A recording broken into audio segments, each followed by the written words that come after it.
Yo soy Rory, hoy es viernes, and I'm glad to be with you today. Este viernes, yo estoy un poquito triste. I'm a little sad today because tomorrow, my best friend, mi esposa Leslie, leaves for Nicaragua. She'll be gone for 2 weeks. If you've been around the group at all, you know that twice a year we run medical Spanish immersion programs in Central America. They always start in Nicaragua and then head down to Costa Rica. Well, in the winter months when our kids are in school, we have to divide and conquer. So Leslie's doing the first 2 weeks in Nicaragua, and then I'll pick up here in a couple weeks with the group in Costa Rica. In the summer, it's awesome because we can do it all as a family, and the kids are a part of the, the family business, and they get to see and use their Spanish all the time. So anyway, mañana, I turn into single papa and figure out how to get the kids to all their stuff and teach my classes and things like that. So it's going to be un poquito interesante. Anyway, also interesante, hoy hablamos de 4 palabras difíciles en español. Y obvio, hay muchas palabras difíciles en español, pero estas 4 son, en mi experiencia, particularmente interesantes con profesionales de salud. Entonces vamos a ver. Bien.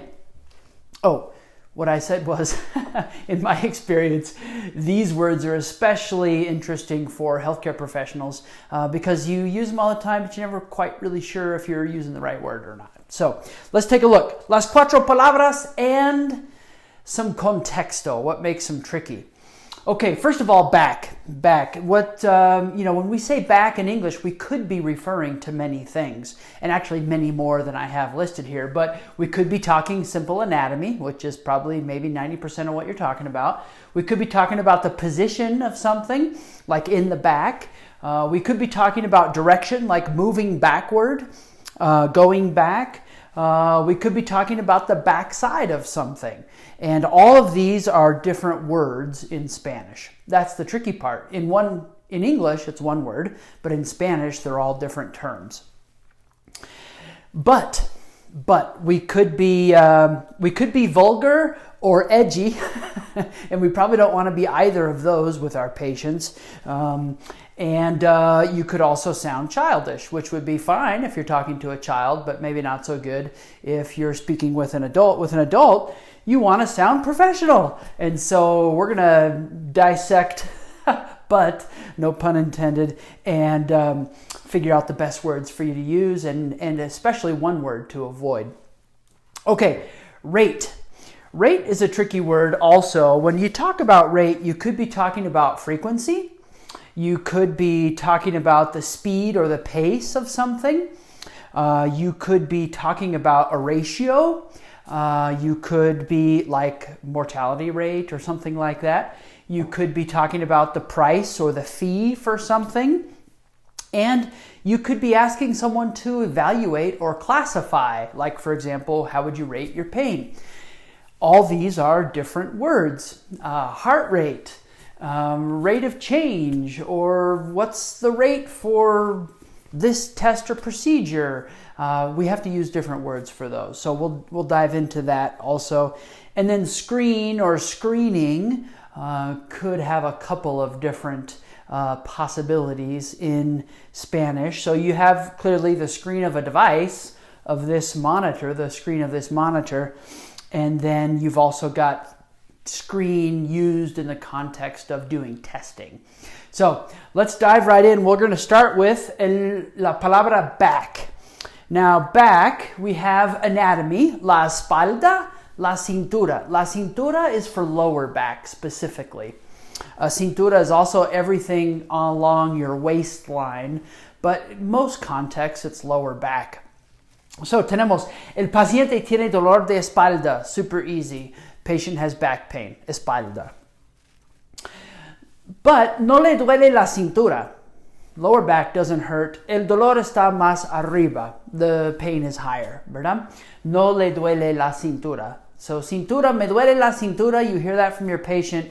You're naturally thinking my lower back hurts, okay? It could be the reverse side of a body part, right? So the This is the palm of the hand, and this is the back of the hand. And so it's el dorso. Ella se cortó el dorso de la mano. She cut the back of her hand. Se cortó el dorso de la mano. It could be position, so like in a room. En el fondo or al fondo. El paciente se sentó al fondo de la sala. The patient sat down in the back of the room, right? Okay. Wasn't too interested in group therapy today. Okay, continuamos. Come back, return, volver, or regresar. You often tell your patients that you'll be back in a particular amount of time, or I'll be back real quick, or whatever, right? So that's what you're talking about. You're using come back. And we're basically saying return. So volver o regresar. Vuelvo, I return para ver cómo está en 2 horas. Basically, I'll come back in 2 hours to see how you're doing. Give back. You could give something back, and that is to return an item, not to return like yourself, right? And so in that case, it's devolver. Devolver. La mamá no devolvió el teléfono a su hijo. He was not behaving with his smartphone, so no devolvió el teléfono a su hijo. She did not return it to him or give it back. And to support, there's another use of back would be to support something, ¿verdad? To back it, to support it. We've got apoyar and respaldar in that context. Nosotros estamos aquí para apoyarle a usted. We're here to support you. ¿Verdad? Yo estoy aquí para apoyar a usted y su español. All right, bien. Moving away from back and on to but. So, but. If you're talking bottom with a child, it's fine to use pompis, la pompis, or las pompis, depending on if it's singular or plural. And the funny thing with this word is that in the Americas, it's feminine. In Europe, like Spain, it's masculine. Go figure. So I default to what we do here in the Americas. So la pompis, las pompis.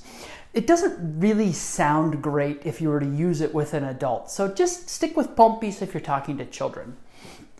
El niño se cayó en la pompis. No se lastimó. Okay? Bottom or butt for adults. Los glúteos is a great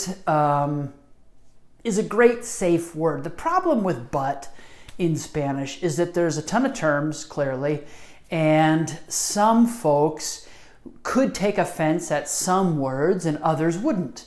Los glúteos sounds very medical, very anatomical, and it's not edgy or suspect at all.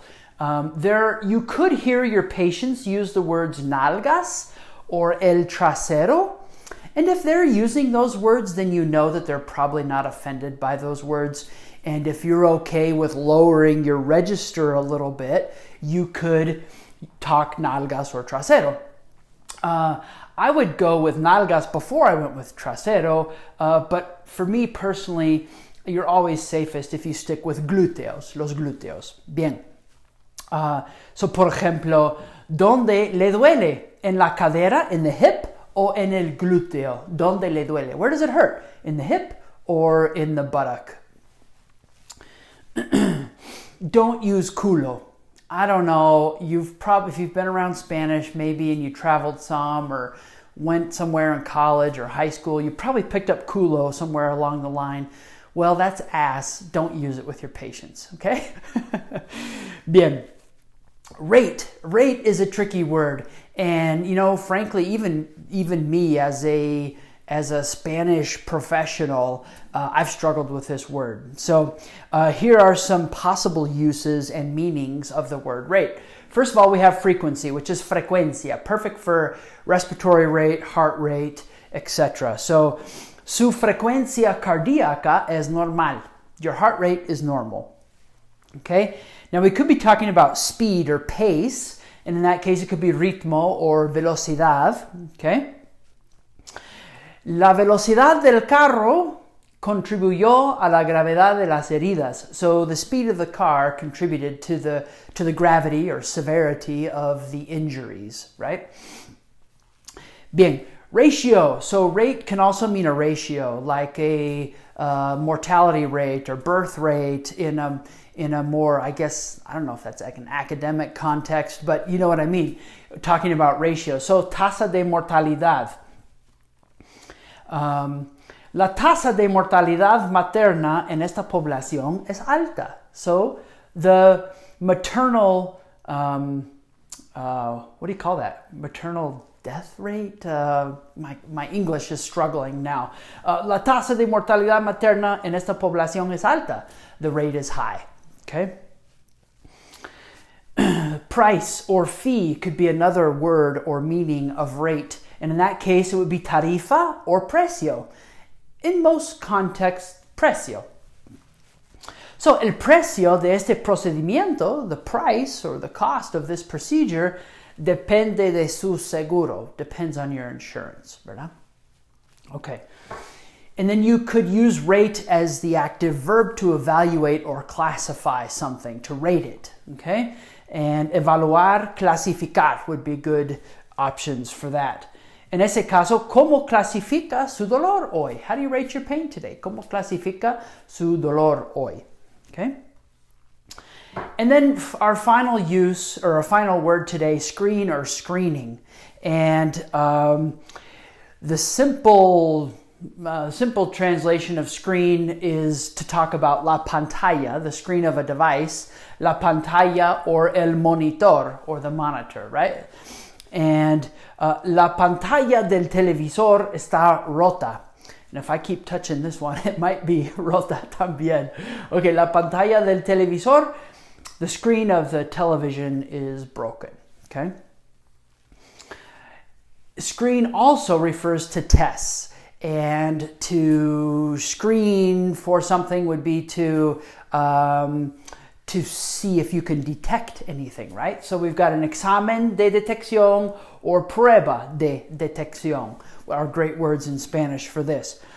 So, unos ejemplos. De aquí en adelante, from here on forward, es importante hacerle una prueba de detección cada 5 años. So moving forward, it's important to do a screen every 5 years. ¿Sí? Una prueba de detección. Nos gustaría hacerle un examen de salud mental, a mental health screen. Nos gustaría hacerle un examen de salud mental, si nos permite, if you would allow us. Okay? So, 4 palabras que son tricky. Hopefully I've helped you clarify them and realize that just because there's one word in English, that doesn't necessarily mean that there's only one translation of that term in Spanish. That's actually the downside of using a translator app, Google Translate, for example.